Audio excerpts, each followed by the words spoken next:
frequency precedes form, right? Mm. So for sure, the resonance of frequency at which we like oscillate and we occupy is the predetermining signature that will attract people and circumstances. Now, in your speaking, there's a few semantics that I'd point out just because it's you, but it's like when you say that we try to raise our frequency, or you said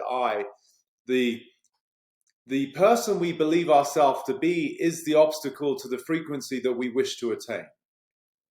I don't know. Ooh, say that again. See, this is what I love about you.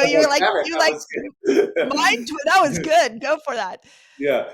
So it was something like, maybe I can do it verbatim, but the person that we think we are is the obstacle to the frequency that we wish to attain, right? So meaning our current idea of ourselves is fundamentally old, right? No, meaning like you look at something like physiologically our skin, right? Our hair, our nails.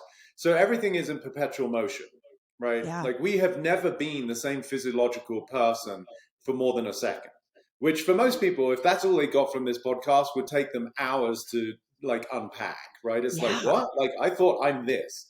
Yeah, but even in the 20 seconds that I shared that, there's so many moving parts in your physiology that you're never the same you. So where this gets really sticky is with our psychological view of ourselves, our identity, our persona.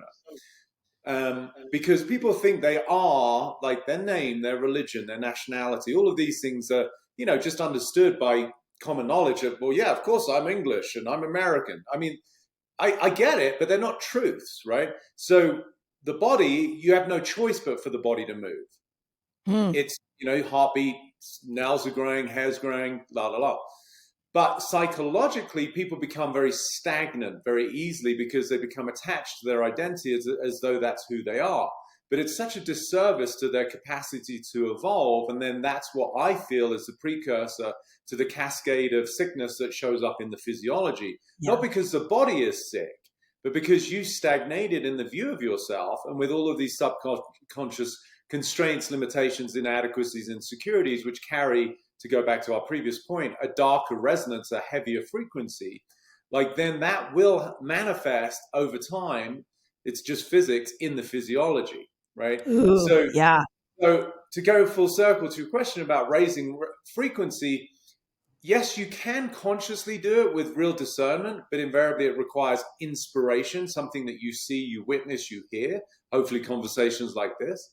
Or there can be, that's an external form of stimulus, or there can be an internal form of stimulus, which is more an intuitive, like a sense of awakening that like, oh my gosh, I've done X behaviors for 5, 10, 15 years, only to my own detriment.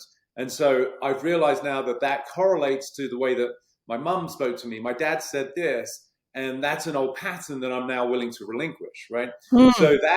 So there has to be some form of stimulus. Where we do it, quote unquote, by ourselves is, I think, a little bit of a misnomer. Like this paradigm that we're in is for reflection, right? We can have internal insight. I've done a lot of my work just through downloading higher levels of consciousness, but also there's been external stimulus that has been the inspiration for me to go, oh, hang on a minute.